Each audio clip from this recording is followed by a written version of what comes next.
Hello everybody and welcome back to another episode of Fantasy News. I am your disheveled goblin host Daniel Greene, and today we actually have a tremendous amount of fantasy news to get into, which is why it's even more strange that I kind of want to start this episode of Fantasy News with an opinion piece. But before we get into that opinion piece, I do want to point out that the final video game story we're going to be covering here at the far end of Fantasy News might be one of the most egregious cash grabs I have ever come across. Be patient, we'll get there. Let's jump into it. I just want to go ahead and start off this fantasy news by addressing a question I've gotten repeatedly recently, which is, why aren't you covering updates around Winds of Winter from George R. R. Martin, like when he called it the curse of his life, etc., etc. It's because I just don't think we're ever going to get it. And I've been doing this job for over 7 years now. I think the first episode of Fantasy News wasn't too long after that. And I've been being teased with Winds of Winter since then, and there's never actually been a substantial update. And keep in mind, we got the last book in A Song of Ice and Fire about half of my life ago, roughly 15 years. And George R. R. Martin is now 76, 77, I believe. He doesn't remember all the things he needs to write the next entry, at least not without doing a tremendous amount of work to refresh himself. He's also working in all these big, other exciting Hollywood projects. The only reason that I personally believe, allegedly in my opinion, George R. R. Martin doesn't just come out and say, hey, I'm not doing it, is because that would kill the franchise, or at least tremendously devalue it further than season 7 and 8 of Game of Thrones already did. There is a chance that another established author could be tapped to finish the series. Yes, that happened with Wheel of Time and is currently happening with Berserk. But that's still a very rare thing, and basically anyone who's talented enough to take over A Song of Ice and Fire has their own stuff going on, and may just not want to then dedicate many years of their life to writing the next 2 books in A Song of Ice and Fire. It is my personal opinion, and I would love to be proven wrong, we will just never get 2 more books in A Song of Ice and Fire. Now, am I partially putting all of this out there so that the world, as it so often does, can ironically prove me wrong and we finally get a tremendous update? Sure. But genuinely in my heart, the guy's 76. The last book came out 15 years ago. Think about anything you remember clearly from that time. And well, yes, I'm sure he is living in this world and talking about it constantly. The minutia of being able to continue from one book to the next with all the different plot lines, character motivations, and evolutions that Martin would have to do seems like a Herculean task to me. And 76-year-old men are not exactly known for taking on Herculean tasks. And on top of that, the guy has just talked about it endlessly, especially when he has another project coming out that he wants to kind of get attention on himself for. And so that's why there's that constant feeling of like bait and bop, bait and bop. And I'm just exhausted of partaking in that cycle. So unless there is something very substantial that comes out, I'm tired of putting George R. R. Martin in my thumbnails and headlines. It always feels clickbaity because he is clickbaiting us. And I'll just largely, not like in any kind of disrespectful way to him, be ignoring anything he says around Winds of Winter unless it is substantive. And again, there's no disrespect meant to George R. R. Martin for any of this. I'm not sure what his actual intentions are with Winds of Winter. It's just from my perspective how the situation looks. But let's go ahead and jump on into the wider fantasy news. And I would like to kick off this fantasy news with a rather interesting conversation that affects every single adaptation we receive as fans through streaming services. And that is because we have seen the chief of content over at HBO, Casey Bloys, I believe is how you say that, defend how Max puts out weekly content rather than the binge it all at once model, saying, quote, "It works for us." he obviously elaborated with, part of the reason we do it is we don't have the ability to have a new series every week. There's a difference between dropping a new series every week and a new episode. That is a big financial difference. Every week we see the audience grow, and there's an entire ecosystem of people who write about it, do podcasts about, discuss TV shows. So to not take advantage of that, I think, is crazy. It's been proven to us so many times over the last 10 years that it works and that creators prefer it this way. He said, I always also feel like it's the best of both worlds, because if you don't want to watch something week by week at this point now, you can go back and watch all 15 hours of The Pit, finishing with commenting on when they have experimented with releasing everything all at once or multiple episodes. It didn't have the time to kind of marinate in the culture and have people talk about it. And this is something I completely agree with, and this is the first time I've seen a head of a studio or streaming service kind of just agree with each point I've previously put out before. Yes, there is certainly the I just want it all, we're in the day and age of zero patience, gimme, gimme, gimme desire that certain sections of fandoms are always going to want. But I think if you actually care about the IP, that is a long-term, severe harm to any potential adaptation or even original IP. The hybrid model of like 3 episodes, then 1 a week, or even 3 episodes a week, I also think certainly does fit other certain shows. But each thing here that Casey touches on, I have personally seen to be true.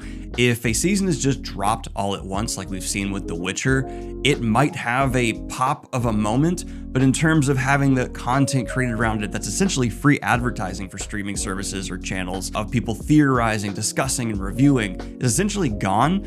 Most creators I speak to and know will not do episode-to-episode reviews if a show comes out all at once. Instead, they'll just do a season review, which may perform better in the short term, but is not getting nearly as many eyes on a potential product as an episode-by-episode build-up, theorized, tension, cliffhangers, strategy might provide. And my larger theory that's been percolating in the back of my head for streaming services is they kind of need to revert back to what's been proven to work for the better part of a century within the small screen medium. And that's behave more like channels. They need to have like, this is this show coming out during this time, not cause them to be overlapping with each other and therefore splitting their audience and competing. A lot of the biggest shows or movies you'll see released on streaming services now get their own break. Like, they're not going to release anything else in that window so that as many eyes as possible can get hooked on the cultural zeitgeist developing around it and therefore pump their numbers, and by extension increasing the number of people signing up for their subscription service. I think Netflix is the most guilty of this, obviously.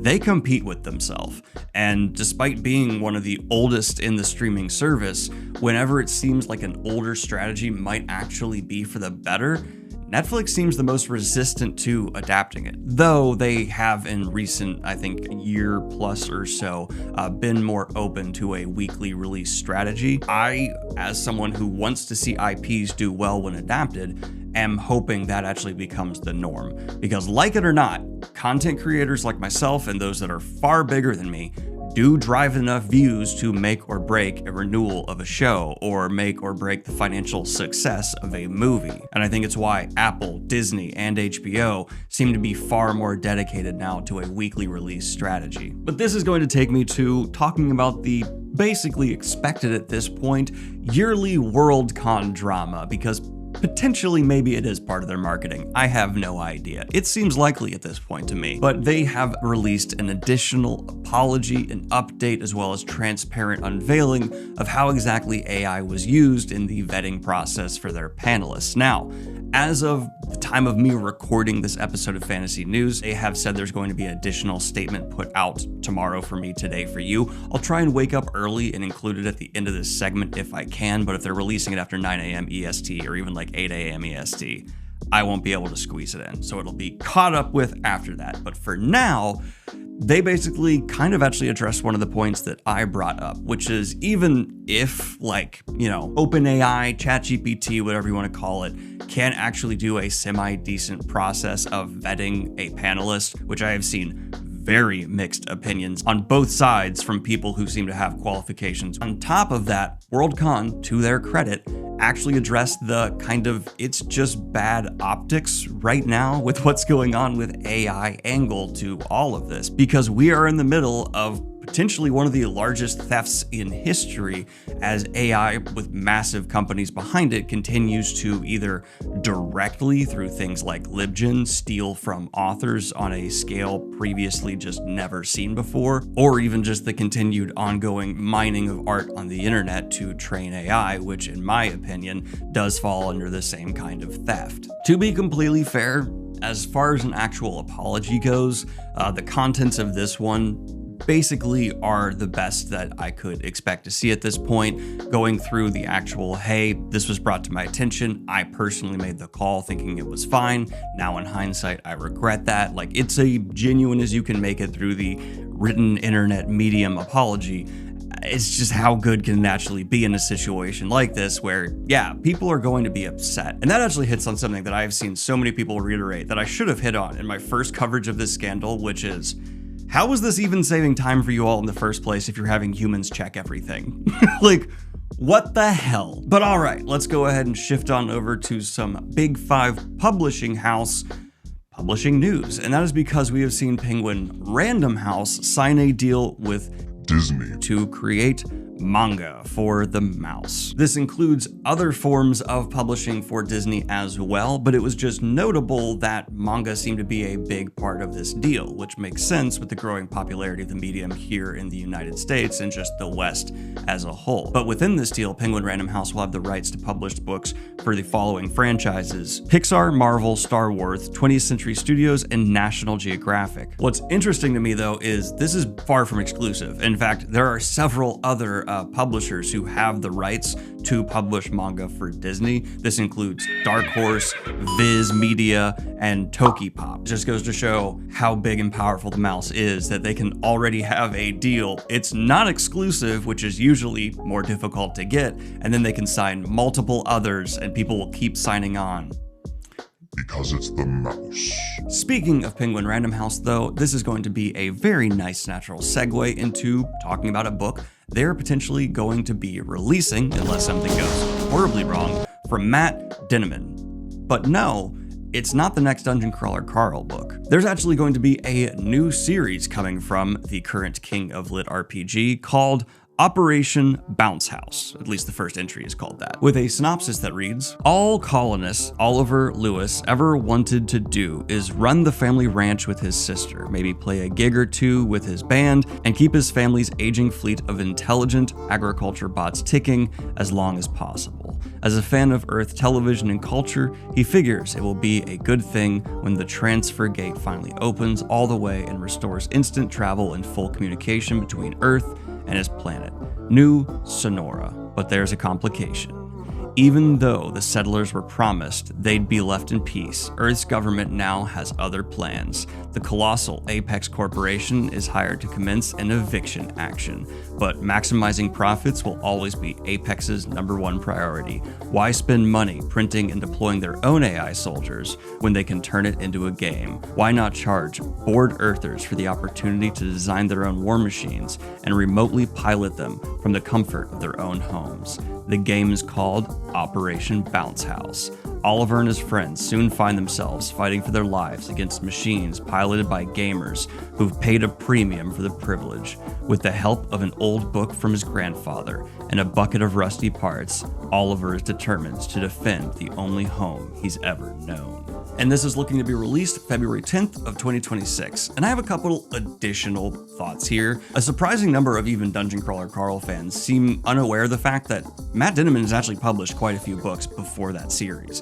It was just his final big hit, as we discussed in my interview. It was actually kind of like his last, this is either going to make it or break it for me. And he happened to have a, without question, home run success with Dungeon Crawler Carl and, Princess Donut. One of the most iconic characters of lit RPG ever. And noticing that has actually made me a tiny bit nervous that potentially Matt Dinniman won't have a continued success after the DCC series has ended. It seems that people are a really big fan of that, but how much will they continue on with Dinniman for his future writing endeavors? Granted, DCC is one of the biggest successes happening in the genre right now. I cannot go into a bookstore without it seeing its own solo display. He will be fine and sell far more than most authors from here on out. But does he have another blockbuster success within him, and his fans going to stick with him and continue onward? Well, there hasn't been, from what I've seen, that pouring back through his back catalog. People are just kind of always looking for what's new and exciting. And I think in general, DCC fans will continue on with Matt Dinniman and by extension, eventually trickle backwards as well. Because I've heard good things about most of his writing. And then final note, yes, this seems to be also to benefit from that, kind of playing on a similar enough storyline to naturally interest those who are fans of DCC to begin with. So, well played. I will not be turned into a capitalist! But speaking of big franchises getting additional books added into them, we have seen an exciting update for Warhammer fans.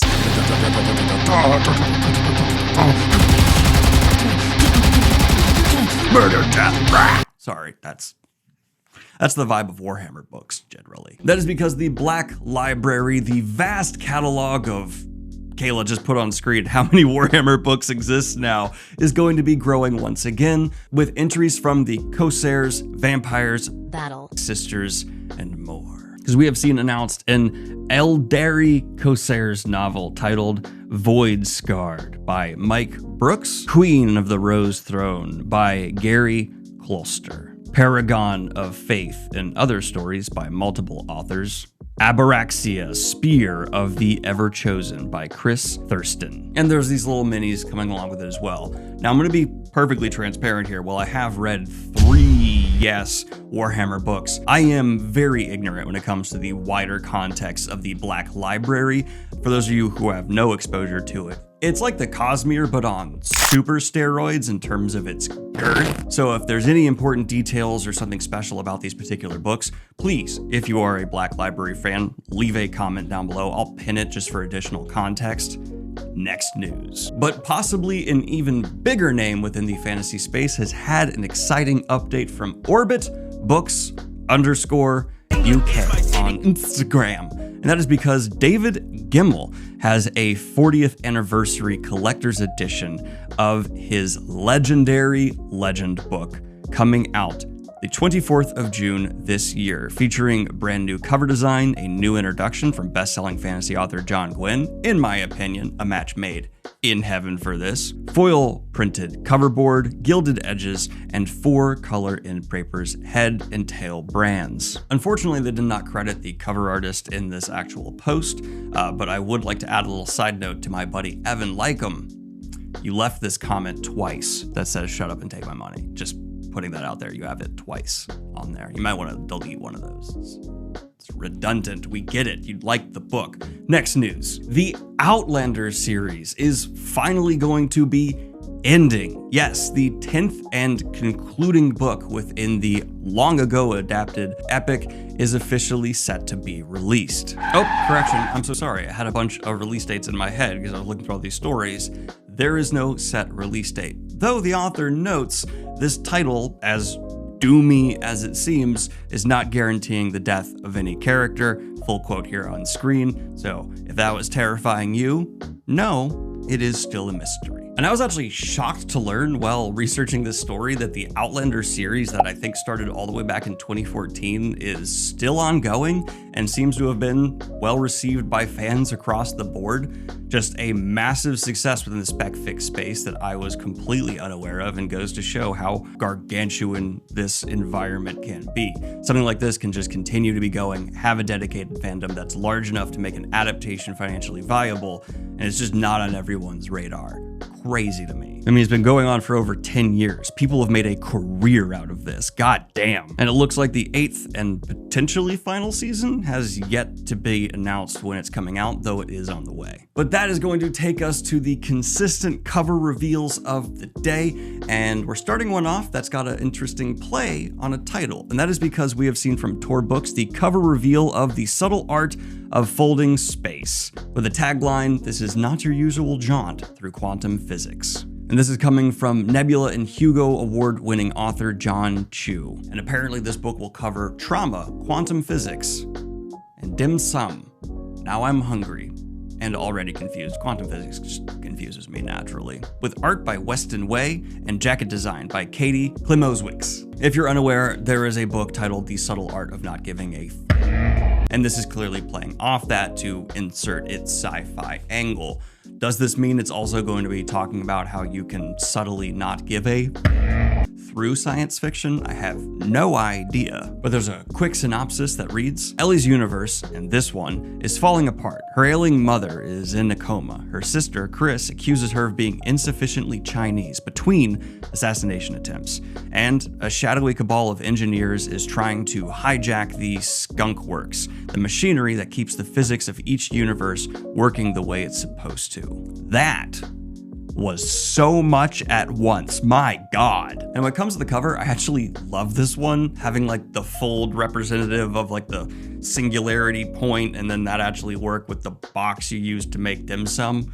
Very well done. Clever, and I like it more than the title, because I'm gonna be honest, I've seen that subtle art of not giving a title so much, it's just annoying at this point. And in the book I am easily most excited for this week, because it's from one of the authors who wrote This Is How You Lose the Time War. We have had the cover reveal for Seasons of Glass and Iron by Emal El Motar, pitched as a collection of acclaimed and awarded work that's full of glimpses into gleaming worlds and fairy tales with teeth. With cover design by Face Out Studios' Spencer Fuller. And it's coming out March 24th of 2026. Not only is the cover cool with like the impossible shape and animals moving between it, which is representative obviously of having all these different stories and all these different worlds, neat, but on top of that, this author wrote one of my favorite books of recent memory, granted in like a collaboration with another, but still, and I like collections of short stories.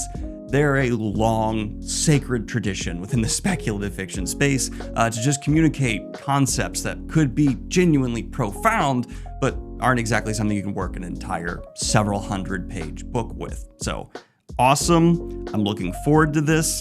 I'm going to consume it by eating it on a plate. Then I will read it. You can't legally stop me. But if you're looking for a cover reveal that's a bit more and less, we have an actual cover reveal coming from Anthony Ryan for Born of an Iron Storm. And this features a hammer with like an army depicted in the head.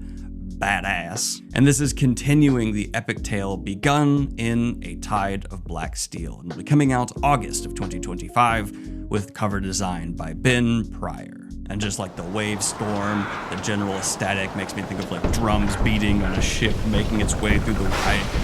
I'm not a macho dude. This makes me want to like light a stick on fire and hit someone with it. That's my instinct. I don't know why. And then one of the biggest successes within the sci-fantasy space of recent memory has had another cover reveal. And that is because Tales of Suneater Volume 4 has put out its wonderful new cover art that is well in line with the general aesthetic of the series. And I have to point that out because some of the Tales of Suneater covers, in my opinion, allegedly, have not Mr. Raccio.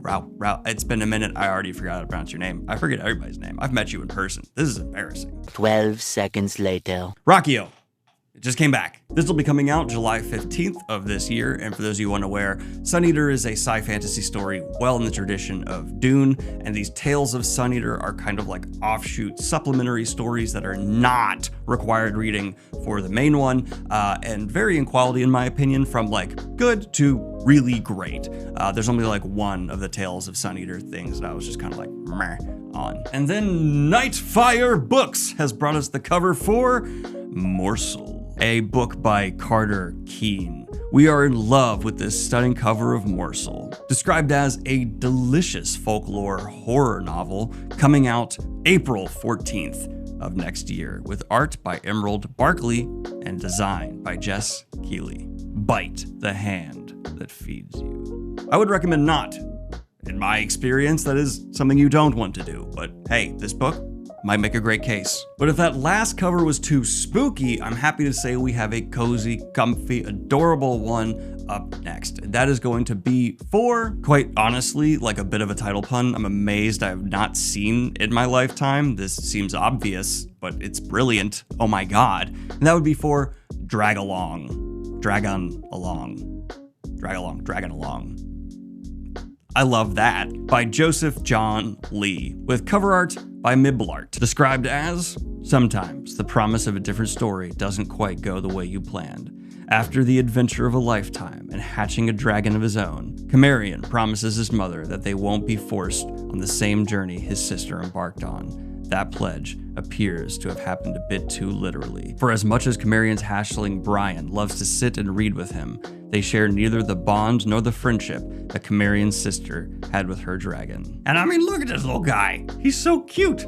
And Joseph John Lee, if you zoom in, has the dragon reading a book by Joseph John Lee.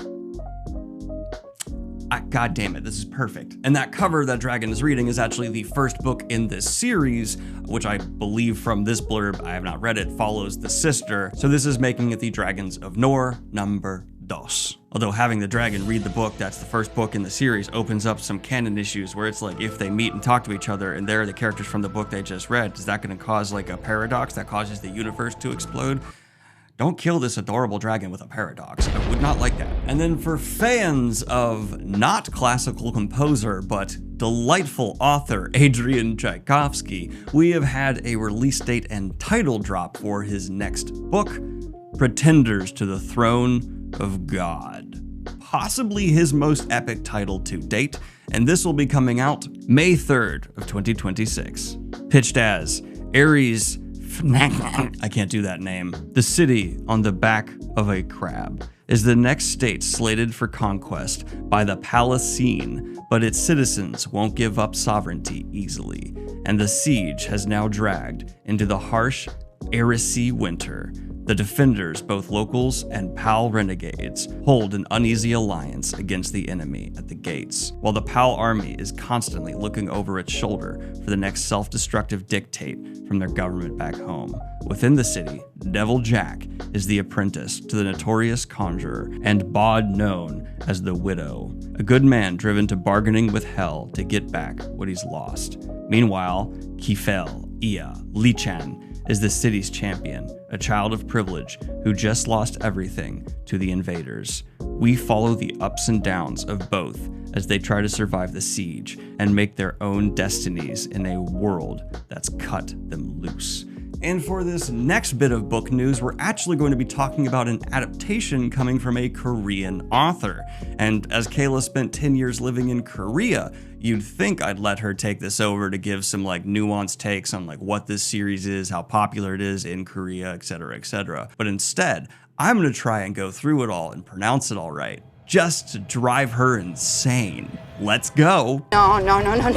Cheon Seon Ran's sci-fi novel, 1,000 Blues, to get a Hollywood adaptation. Warner Bros. Described the novel as original and captivating and is considering directors such as Celine Song of Past Lives and Greta Gerwig of Barbie and Alfonso Cuarón of Roma for the project. The novel takes place in a near-future Korea of 2035 where humanoid robots are commonplace. The story follows Chloe, a jockey humanoid robot accidentally built with a cognition chip, who chooses to take a fall to protect his ailing horse today, and later encounters a family of 3 women. The novel blends speculative technology with deeply human themes, exploring robots, animals, and disability through Cheon's unique and warm perspective. Alright, since my spicy brain simply will not let this go, I have to say this properly. The author deserves to have her name said properly, and I am so thrilled for her. The author's last name is Chon, and then her first name is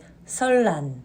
So Chon Sollan. And that's because anytime you have a niun, or like the N sound, and a ril, which is like the LR sound in Korean, next to each other consecutively, it changes the niun to a l sound. So, Sollan. And that's today's Korean lessons. Sorry, okay. back to the news. Now, well, I woke up this morning not to find any updates from Worldcon. I did find one for Brandon Sanderson, and that is because he has done an interview with winteriscoming.net where he's talked about working on the third era of the Mistborn series, the third trilogy in the series, Ghostbloods. Although, wait, I don't know with the last Mistborn book how that counts as maybe the second one's not... let's move on. Well, we didn't get a ton new about this third Mistborn series. It reaffirmed a lot of what we've been told, with some interesting timeline details. Now, while the second Mistborn trilogy jumped 300 years ahead of the first, this third one is only going to jump 50 years ahead of the Wax and Wayne series. And in Sanderson's style, he's actually writing all three books before he's going to put out the first one in this new trilogy. And while he started writing the third one just back in March, he plans to be done around July. How do you write like you're running out of time? Write day and night like you're running out of time. And of course, then it got into how he's been planning to write Ghostbloods for 20 years. And my God, does Sanderson plan? Probably a big part of the reason why he is so prolific. This story has been rattling around that guy's head for most of his life. But a final detail I didn't know about before going into this article was that Sanderson's been having his art department create art for this era of Mistborn for quite some time to, I guess, help his imagination fully realize what Scadrial will look like 50 years ahead of Wax and Wayne and help distinguish it from our world. He even highlighted an artist he found through fan art, Ben McSweeney, and said that he's just done incredible work in terms of fully visualizing this world for Sanderson. I went to bed at 4, it's 8 a.m., back to past Daniel. And I'm surprised to hear that that's getting a live action treatment from Warner Bros. I assume with the directors they're mentioning, those are all live action directors, because that to me just seems ripe for a gorgeous animation treatment. I don't know why, but as I've been to Seoul, Korea, the lights and colors of that city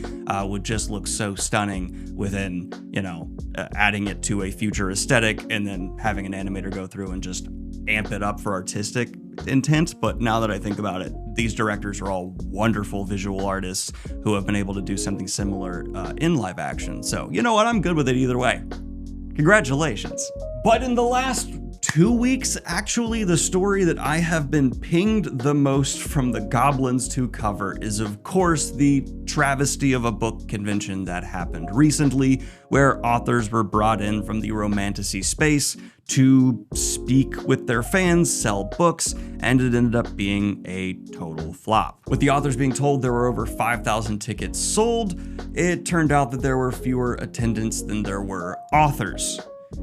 Ooh. And if you look into it, that's only kind of like the beginning of the iceberg of failure here. But I personally am just not super interested in this, and what I told you is the gist of the story. There was a book convention, it went horribly, and people were upset, and now content mills are making a huge deal out of it when I personally just kind of get sad when I see this. I love conventions when they go well, sometimes they don't, and they are incredibly hard to plan. I've been to a few conventions that have really let me see behind the scenes, and most of the time, I can't speak to this one, it just does come down to people who bit off more they can chew getting overwhelmed and doing their best. And I know ever since like the infamous furry convention that's been memed on online endlessly, and like Fire Festival, which this is being called like BookTok's Fire Festival, it's become almost like popular to dissect these failures. It's just not something I'm interested in, and I don't want to pretend being interested in it for y'all. So if you'd like to see more, I'll link some creators who cover it in depth down below in the description. But as for me, yeah, there was a bad convention. I don't care. But if you are someone who likes to abuse their wallet, and by that I mean a Magic the Gathering fan, and by chance also a Final Fantasy fan, we have seen a deluge, one of my favorite words, of new cards drop for the crossover that's coming down the road. There was a dramatic trailer that's playing on screen now, and yeah, Magic the Gathering is one of the most successful, not even card games, just games ever. Their potential IP crossovers are pretty much endless. They've already nabbed the likes of Lord of the Rings. I know Brandon Sanderson is eager to eventually have some form of Cosmere crossover with them, and now they have Final Fantasy. Where that's going to go in the future, I'm excited to see, as someone who has already spent way too much money on Magic the Gathering. Like, way too much. I wish I had that money back, but I also like the cards. This set is set to be released though June 13th of 2025. Although there is a kind of funny typo in this article where it says 2205, and I'm so sorry for fans of this that have to wait that long. You really gotta hope for the singularity to happen in your lifetime, otherwise you're not gonna reach this. We're all gonna die soon, in like the grand scale of the universe. Very soon. In the grand scale of the universe. That was not a threat from me. It's a threat from time. But speaking of something that has kind of an anime aesthetic, that's the best crossover I can really do there. We have also seen that Crunchyroll is making a major change to its library outreach program, essentially ending it. Responding to a librarian who actually reached out to Crunchyroll, they responded by saying, "After a careful review of our community outreach programs, we have made a tough decision to discontinue Crunchyroll's outreach program in its current form. This change comes as our community outreach efforts evolve, and we are identifying alternate strategic ways to better deliver broad access to the Crunchyroll service to anime fans everywhere." And while this went on to have like your standard "we value community" stuff, they ended the statement by basically advising the librarian to sign up for their subscription service that can't be shared in a library. Optics, they're a thing. And I'm in general just really sad to see this. Libraries in the last few years have had it pretty goddamn rough for obvious reasons we've covered here on the channel, so it sucks to see this service be revoked from Crunchyroll. Though, it's something they did not have to do in the first place, and while it did provide access to content, those of lesser income who otherwise may not be able to access it, they are saying they are trying to identify a new strategy to potentially have some form of community outreach. Hopefully that does provide an avenue for libraries as well. It's just too soon for me to like come down wicked hard on them. I would just say next time, don't tell a librarian to sign up for your subscription service that can't be shared. Wink. Although, was that them kind of doing a wink? I don't know, but like a library can't do that. You can't have like hundreds of people logging into one, so I don't think it was, but that's the only way I can think to take it that's even remotely positive. Now, before we shift gears out into the wider fantasy news, I am well aware that there are all kinds of rumors and stuff spinning about for Elden Ring being adapted into a movie by A24. Though nearly every original source I have seen for that has quickly deleted their statement, so in my opinion, that was just a fake leak and it spread like crazy, but once it was found out to be bullshit or denied by either party involved, there's been like a scrubbing effort from those who don't want to be sharing fake news. So that's the only update I can really bring you. No, there does not actually seem to be an Elden Ring A24 movie in the works, and that makes sense because, well, A24 is great and has really managed to do some spectacular things in terms of larger scale unlimited budgets. They have never come close to doing anything anywhere near what Elden Ring would require. Not even in the ballpark. God, that was a whole lot of research for just... Not really. What's this? Another news story?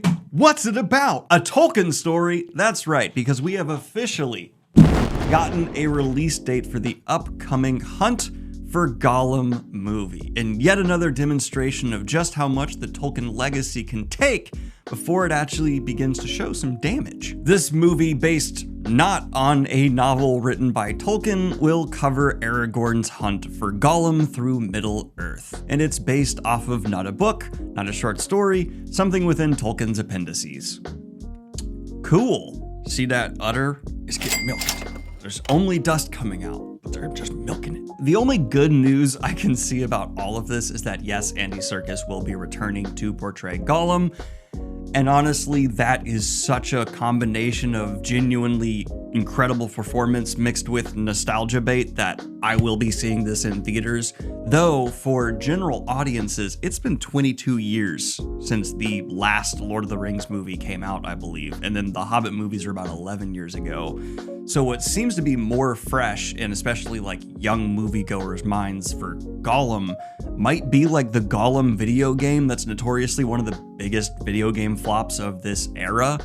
Is that going to affect this at all? Are people going to remember, oh, there's that horrible game everyone panned? Is this just related to that because they both have Gollum in the title and so it'll do terribly? I don't think so, right? I don't know. This is such a mystery for me. What's been done to the Tolkien stories recently with Rings of Power and stuff? I don't know how this will be received by audiences. Andy Serkis? That's a big avenue. People love his narrations. They still talk about his performance as Gollum to this day as like one of the best parts of the original trilogy. But is it enough to make up for Rings of Power, it not being based off a novel, and the damage to the name Gollum that was done with that Gollum game? Who knows? Put your money down. Let's all bet. Let's bet on it. That's modern capitalism, baby. Let's put our money down. My bet? It will not break $1 billion. I'm playing it safe. Bet on it, bet on it. And for those of you who are Ryan Coogler fans, we actually had some box office news yet again for the smash hit Sinners. It is the first original IP film in the last 8 years to break $200 million at the box office. And for those of you who are thinking, wow, I've heard of a ton of movies that have broken $200 million at the box office recently. That's why Hollywood keeps making sequels in non-original IPs. Granted, this is $200 million domestically. And it looks like from reports, a large percentage of the box office success from Sinners has been the domestic side. On just a $90 million budget, it's safe to say, even with marketing costs taken into account, Sinners is a success financially. And for those of you who have not seen it, I highly recommend it, not only for the great performances from Michael B. Jordan, yes, plural, he takes on 2 characters, and Haley Steinfeld, more than just seeing Miles Canton give an extraordinary performance as Preacher Boy. If you are just a fan of music or even music history, this movie is a must-watch with as good a sound system as you can find. All while being a quality vampire horror flick with some interesting twists to it, all while feeling like it could fit right at home in a catalog of Grindhouse films, but like an elevated version. It's a good watch, go check it out.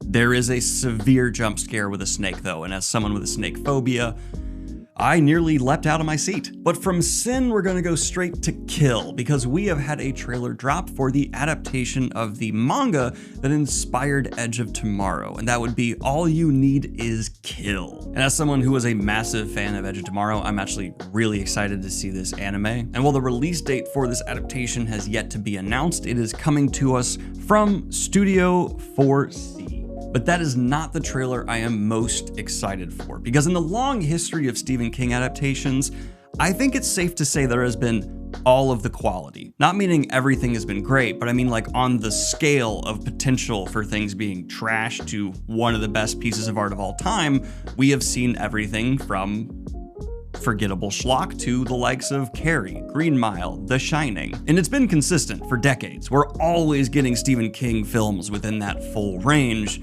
And this latest entry actually looks like it has the potential to possibly be on the more positive side of things. And that is the adaptation of The Long Walk that is coming down the road with Mark Hamill attached. I had really low expectations actually coming into this trailer. I don't even know why, but it looks interesting and well done. The most recent adaptation I've seen from Stephen King, the re-adaptation of Salem's Lot, was awful. Possibly that's why I had low expectations going into this one, but maybe it's just because I'm super partial to Mark Hamill.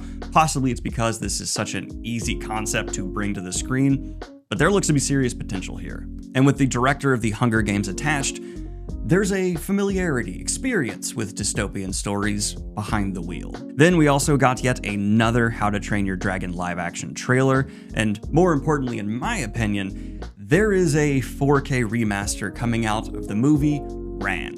And if you care specifically about how fantasy battles are portrayed on screen, there is possibly no more influential movie than Ran and how those epic scale conflicts are portrayed. It's also one of the most beautiful films I have just ever seen from Kurosawa, one of the great names in the history of filmmaking. Definitely put this on your watch list if you have not consumed it yet.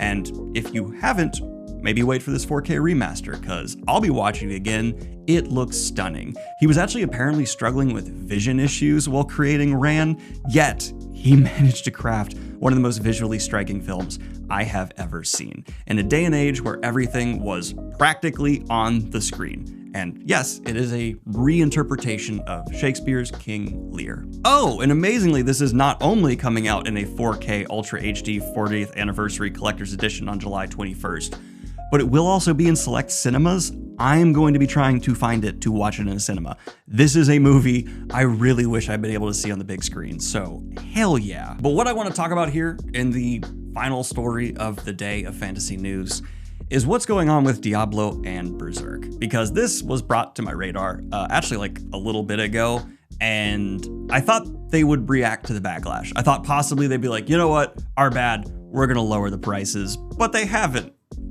And so they deserve to be shat on aggressively. Yes, there was a Berserk Diablo 4 crossover, and while that seems to be a combination just born to be loved by fans, they've somehow made it basically like kicking Berserk fans while they're not having the most successful recent couple of years with some bad news, if you've been paying attention. And that is because if you would like to get all of the crossover skins that are a part of this collaboration, it will cost you over $150. Here's the price of the base Diablo 4 game. And yeah, it's not a bunch of skins. In fact, it's only like 4 or 5? Let's get into it. The collaboration includes the Berserker armor for Barbarians, the Skull Knight set for Necromancers, and 2 gear options for Rogues, Hawk of the Light and the Struggler. There is also a Warhorse bundle and a pet that is the very famous Schnoz from the Berserk franchise. Guess how much the Schnoz is? Just the pet. Did you guess $28? What? But there's also additional like sting to this, where this collaboration was hyped up, but it's just these skins. There's not anything happening beyond that, which sucks. Oh, and on top of all of that, you cannot buy the exact number required to actually buy this pass. So you'll have 2,000 points left over, and you'll have spent that much extra you hadn't need to get all of this. Blizzard, thank you for reminding everybody why we dislike you so much. You maybe have made some of our favorite games in history, but Jesus Christ. Oh, seriously, you, Fred. But this has just been your latest episode of Fantasy News. Like and subscribe if you have not already, and hit the Patreon if you'd like to support what I do here. We have an exciting week of videos coming up, but if you missed it last week, we did a deep dive into Wheel of Time's Wolf Brothers, and also had a bookshelf roast that apparently YouTube didn't show to everybody. So check those on out if you'd like to, and most importantly, have a good one, y'all. Peace.